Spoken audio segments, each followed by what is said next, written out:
Assalamualaikum warahmatullahi wabarakatuh. Alhamdulillahirabbil alamin wassalatu wassalamu ala asrafil mursalin Muhammad wa ala alihi wa sahbihi ajmain. Amma ba'du. Baiklah, kali ini kita akan membahas ayat 27, 28, 29 dan 30 dari surat Al-A'raf. Adapun terjemahan dari ayat 27 surat Al-A'raf adalah sebagai berikut. Artinya, wahai anak cucu Adam, janganlah sampai kamu tertipu oleh syaitan, sebagaimana halnya dia, syaitan, telah mengeluarkan ibu bapakmu dari surga dengan menanggalkan pakaian keduanya untuk memperlihatkan aurat keduanya. Sesungguhnya dia dan pengikutnya dapat melihat kamu dari suatu tempat yang kamu tidak bisa melihat mereka. Sesungguhnya kami telah menjadikan setan-setan itu pemimpin bagi orang-orang yang tidak beriman. Terkait dengan ayat 27 ini, maka Allah Ta'ala telah memberikan peringatan kepada anak keturunan Adam alaihissalam akan fitnah dari iblis dan pengikut-pengikutnya. Sekaligus dia menjelaskan kepada mereka tentang permusuhan terhadap ayah manusia, yaitu Adam alaihissalam, yaitu dalam usahanya untuk mengeluarkan Adam alaihissalam dari dalam surga yang merupakan negeri kenikmatan menuju negeri kesusahan dan penderitaan. Iblislah yang menyebabkan tersingkapnya aurat Adam alaihissalam yang sebelumnya selalu tertutup. Tidaklah itu semua terjadi melainkan disebabkan permusuhan atau dendam kesumat. Dan itu sama halnya seperti firman Allah Ta'ala dalam surat Al-Kahfi ayat 50. Yang artinya, pantaskah kamu menjadikan dia dan keturunannya sebagai pemimpin selain aku?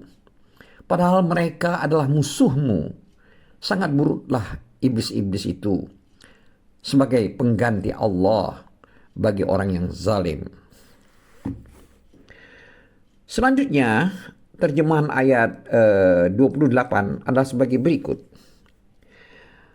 Dan apabila mereka telah melakukan perbuatan keji, mereka berkata, kami mendapati nenek-nenek moyang kami melakukan hal yang demikian, dan Allah menyuruh kami mengerjakannya. Katakanlah, sesungguhnya Allah tidak pernah menyuruh berbuat keji. Mengapa kamu membicarakan tentang Allah apa yang tidak kamu ketahui? Selanjutnya ayat 29 surat Al-A'raf, artinya, katakanlah, Tuhanku menyuruhku berlaku adil. Hadapkanlah wajahmu kepada Allah pada setiap sholat dan sembahlah dia dengan mengikhlaskan ibadah semata-mata hanya kepadanya. Kamu akan dikembalikan kepadanya sebagaimana kamu diciptakan semula. Dan terakhir adalah ayat 30 dari surat Al-A'raf yang artinya, sebagian diberinya petunjuk dan sebagian lain sepantasnya menjadi sesat. Mereka menjadikan setan-setan sebagai pelindung selain Allah. Mereka mengira bahwa mereka mendapat petunjuk. Terkait dengan ayat 28, 29, dan 30 yang telah kita bacakan tadi, Mujahid rahimahullah berkata, dahulu orang-orang musyrik biasa melaksanakan tawaf di Ka'bah dalam keadaan telanjang. Mereka berkata, kami bertawaf dalam keadaan seperti ketika kami dilahirkan oleh ibu-ibu kami, di mana seorang wanita hanya meletakkan secari kain atau sesuatu di atas kemaluannya. Dan dia pun berkata, pada hari ini tampak seluruhnya atau sebagiannya, dan apa yang nampak darinya tidaklah aku halalkan. Maka Allah Ta'ala menunjukkan firman-Nya, yaitu pada ayat 28 yang telah kita bacakan tadi dari surat Al-A'raf, yang artinya, dan apabila mereka melakukan perbuatan keji, mereka berkata, kami mendapati nenek moyang kami mengerjakan hal yang demikian itu, dan Allah menyuruh kami mengerjakannya. Terkait dengan hal ini, Ibnu Katsir berkata, dahulu orang-orang Arab selain bangsa Quraisy tidak melakukan tawaf di Al-Bait atau Ka'bah dengan pakaian-pakaian yang biasa mereka pakai. Mereka beralasan dalam hal tersebut bahwa mereka tidak ingin melaksanakan tawaf dengan pakaian-pakaian yang mereka gunakan untuk bermaksiat kepada Allah Ta'ala. Dahulu orang-orang Quraisy, mereka adalah al-hums, selalu melaksanakan tawaf dengan pakaian-pakaian mereka. Orang-orang yang dipinjamkan pakaian oleh orang hums melakukan tawaf dengan pakaian pinjaman itu. Dan orang-orang yang memiliki pakaian baru pun tawaf dengan pakaian barunya. Lalu dia membuangnya dan tidak seorang pun yang ingin memilikinya. Barang siapa yang tidak memiliki pakaian baru dan dia tidak dipinjamkan pakaian oleh orang-orang maka dia akan melaksanakan tawaf dengan telanjang. Dan bisa jadi dia adalah seorang wanita, maka dia tetap tawaf dengan telanjang. Dan dia letakkan di atas kemaluannya sesuatu yang dapat menutupinya, meskipun hanya sedikit. Seraya dia berkata, pada hari ini tampak seluruhnya atau sebagiannya, dan apa yang nampak darinya tidaklah aku halalkan. Namun seringnya kaum wanita melaksanakan tawaf pada malam hari. Perbuatan itu adalah perkara yang telah mereka adakan dari hawa nafsu mereka sendiri, sambil mengikuti apa yang dilakukan oleh nenek moyang mereka. Bahkan mereka meyakini bahwa perbuatan nenek moyang mereka itu dilandasi oleh perintah Allah Ta'ala dan syariatnya. Maka Allah Ta'ala mengingkari hal tersebut atas mereka dan berfirman, yaitu seperti yang tercantum dalam ayat 28 surat Al-A'raf yang telah kita bacakan tadi, yang artinya, dan apabila mereka melakukan perbuatan keji, mereka berkata, kami mendapati nenek moyang kami melakukan yang demikian, dan Allah menyuruh kami mengerjakannya. Sesungguhnya Allah Ta'ala tidak memerintahkan kepada perbuatan yang keji. Bahkan dia memerintahkan menjalankan keadilan dan keikhlasan. Lalu Allah Ta'ala berfirman membantah ucapan mereka, yaitu kalimat dalam ayat 28 surat Al-A'raf. Katakanlah. Di sini maksud dari kalimat katakanlah, yaitu katakanlah, wahai Muhammad, pada orang-orang yang mengklaim hal tersebut. Sesungguhnya Allah tidak pernah menyuruh berbuat keji.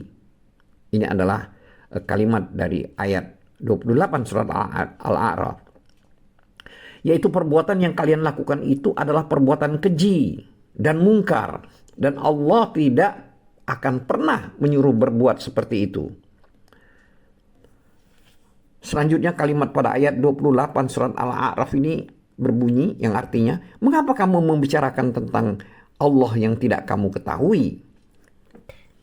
Di sini maksud dari kalimat ayat ini adalah, yaitu apakah kalian ingin menyandarkan perkataan-perkataan yang tidak kalian ketahui kebenarannya itu kepada Allah Ta'ala? Selanjutnya Allah Ta'ala berfirman dalam ayat 29 surat Al-A'raf yang artinya, katakanlah, Tuhanku menyuruhku berlaku adil. Di sini maksudnya adalah berlaku adil dan istiqomah.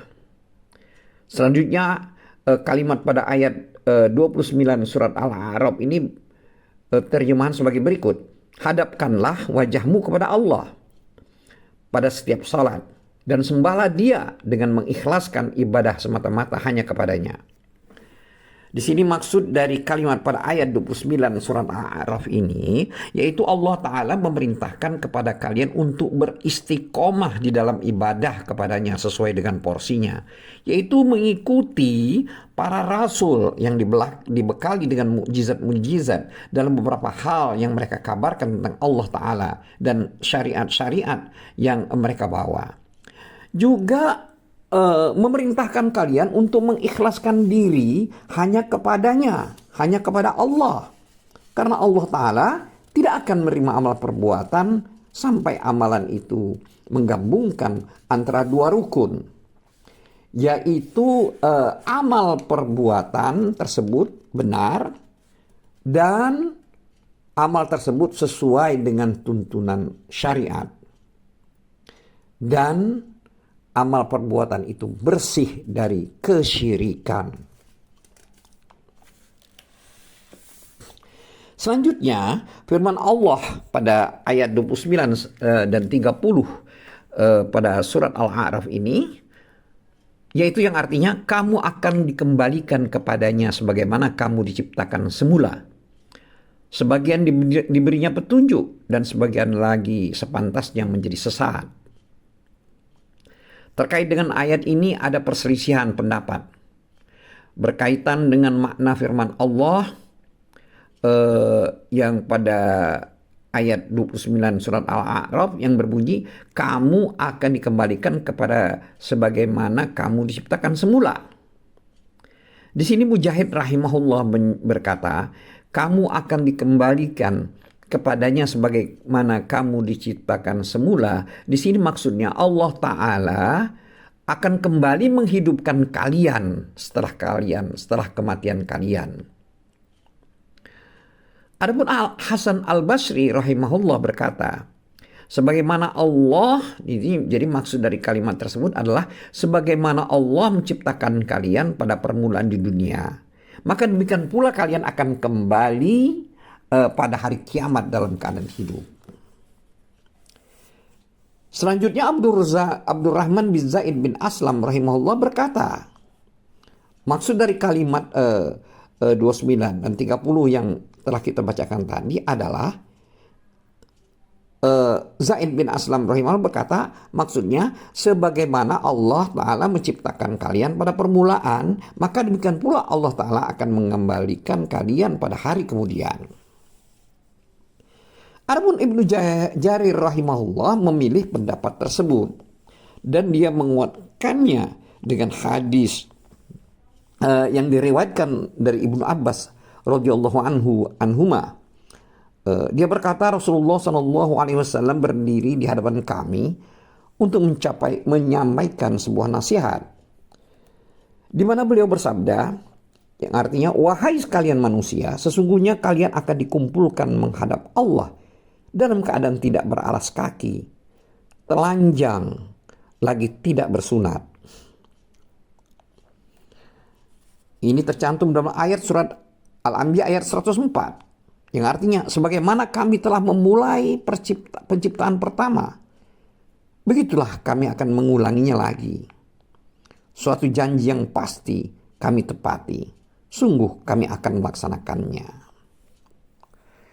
Jadi hadis yang telah kita bacakan tadi itu, hadis tersebut telah diriwayatkan dalam kitab Sahih Al-Bukhari dan Sahih Muslim. Selanjutnya diriwayatkan dari Mujahid rahimahullah berkaitan dengan firman Allah pada ayat 29 surat Al-A'raf ini, di mana dalam kalimat terdapat firman Allah, kamu akan dikembalikan kepadanya sebagaimana kamu diciptakan semula. Itu menurut Mujahid maksudnya adalah orang muslim akan dibangkitkan dalam keadaan muslim, dan orang kafir akan dibangkitkan dalam keadaan kafir. Selanjutnya terkait dengan ayat-ayat di atas, Ibnu Abbas radhiyallahu anhu berkata, yaitu terkait dengan firman Allah pada ayat 29-30 dari surat Al-A'raf, yang artinya kamu akan dikembalikan kepadanya sebagaimana kamu diciptakan semula. Sebagian diberinya petunjuk dan sebagian lagi sepantasnya menjadi sesat. Jadi di sini sesungguhnya Allah Ta'ala telah memulai penciptaan anak Adam alaihissalam dalam keadaan mukmin dan dalam keadaan kafir. Sebagaimana Allah berfirman dalam surat At-Taghabun ayat 2, yang artinya dialah yang menciptakan kami, dialah yang menciptakan kamu. Lalu di antara kamu ada yang kafir dan di antara kamu ada juga yang mukmin. Lalu Allah Ta'ala akan mengembalikan mereka pada hari kiamat sebagaimana Allah Ta'ala memulai penciptaan mereka, yaitu dalam keadaan mukmin dan dalam keadaan kafir. Di sini Ibnu Katsir berkata, pendapat tersebut dikuatkan oleh hadis Ibnu Mas'ud radhiyallahu anhu yang tercantum dalam kitab Sahih Bukhari, di mana Nabi Shallallahu Alaihi Wasallam telah bersabda, demi zat yang tidak ada Tuhan yang berhak disembah melainkan Dia, sesungguhnya seseorang di antara kalian benar-benar mengamalkan amalan ahli surga hingga tiada berjarak antara dia dengan surga kecuali hanya satu depa atau sahasta. Akan tetapi catatan takdir telah mendahuluinya, maka dia mengamalkan amalan ahli neraka sehingga dia pun masuk ke dalam neraka. Dan sesungguhnya seseorang di antara kalian benar-benar mengamalkan amalan ahli neraka sehingga tiada jarak antara dia dengan neraka kecuali hanya satu depa atau satu hasta. Akan tetapi catatan takdir telah mendahulinya, maka dia mengamalkan amalan ahli surga sehingga dia pun masuk surga.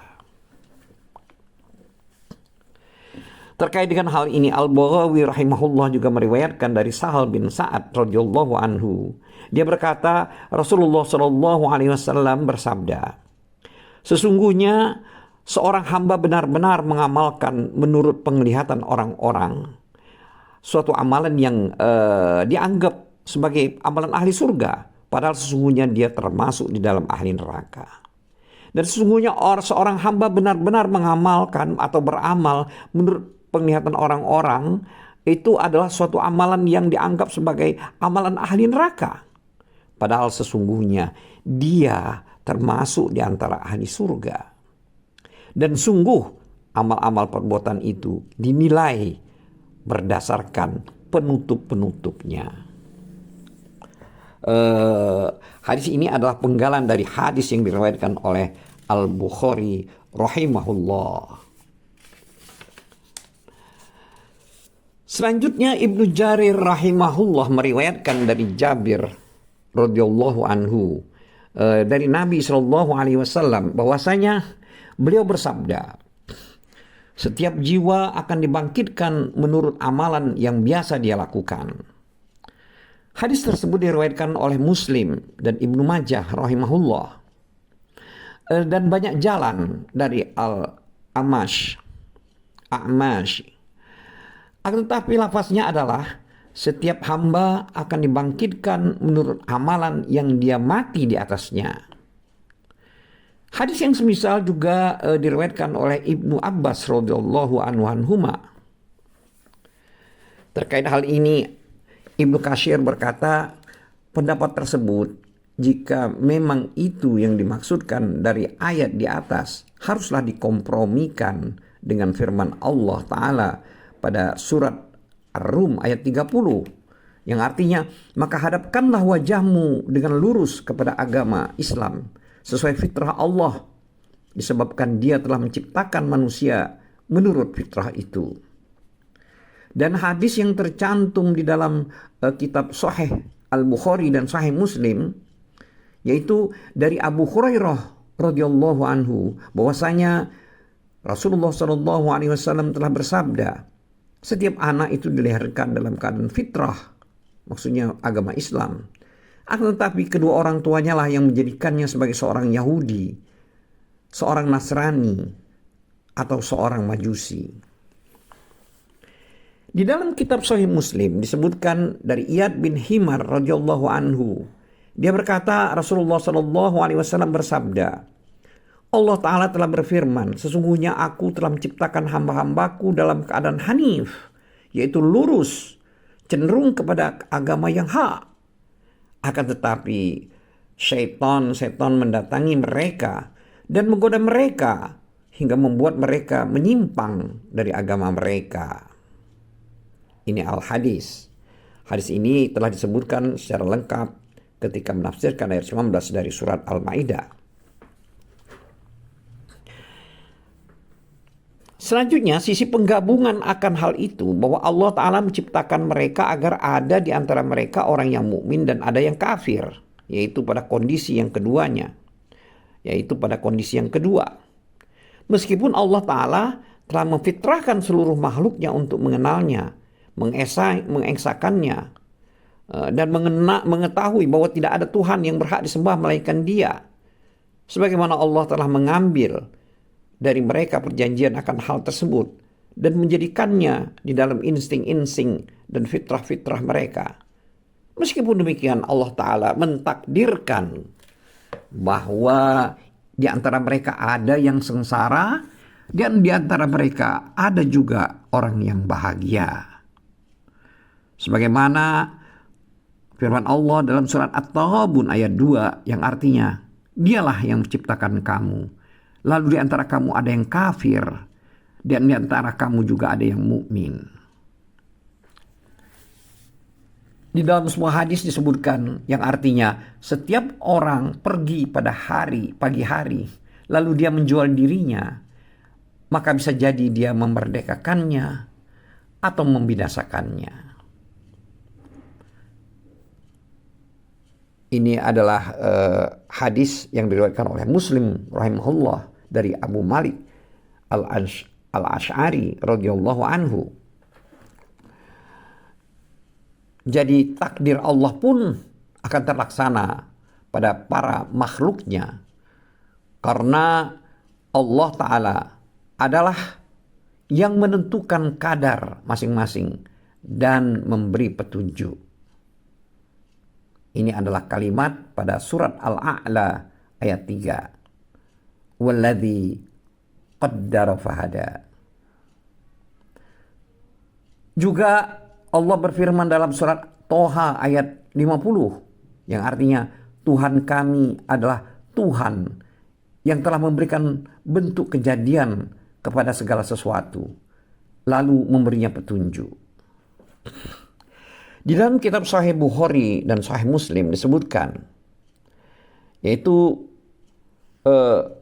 sebuah hadis yang artinya, adapun orang-orang yang di antara kalian telah ditakdirkan termasuk di antara orang-orang yang berbahagia, maka dia akan dimudahkan untuk mengerjakan amalan orang-orang yang bahagia. Adapun orang yang telah ditakdirkan termasuk orang-orang yang sengsara, maka dia akan dimudahkan untuk mengerjakan amalan orang-orang yang sengsara.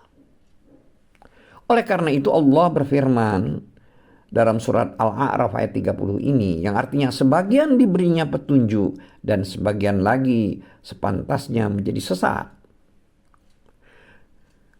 Lalu Allah Ta'ala memberi alasan akan hal tersebut secara seraya berfirman dalam ayat 30 surat Al-A'raf ini yang artinya mereka menjadikan setan-setan sebagai pelindung selain Allah. Mereka mengira bahwa mereka mendapat petunjuk. Terkait dengan ayat ini, maka Ibnu Jarir rahimahullah berkata, itu termasuk di antara dalil yang paling jelas yang menunjukkan kesalahan orang-orang yang menyangka bahwa Allah tidak akan menyiksa seorang pun atas kemaksiatan yang telah dia lakukan atau atas kesesatan yang telah dia yakini, kecuali jika orang itu melakukan kemaksiatan atau kesesatan tersebut setelah dia mengetahuinya dengan sebenarnya. Namun dia tetap melakukannya sebagai bentuk penentangan terhadap Allah Ta'ala. Karena jika demikian itu yang dimaksud, maka tidak akan ada perbedaan antara golongan yang sesat, yang mengira bahwa dia berada di atas hidayah dan golongan hidayah, padahal Allah Ta'ala telah membedakan antara nama-nama kedua golongan tersebut dan hukum-hukumnya di dalam ayat di atas. Wabillahi taufiq wal hidayah. Wallahu a'lam bishawab. Wabillahi taufiq wal hidayah. Wassalamualaikum warahmatullahi wabarakatuh.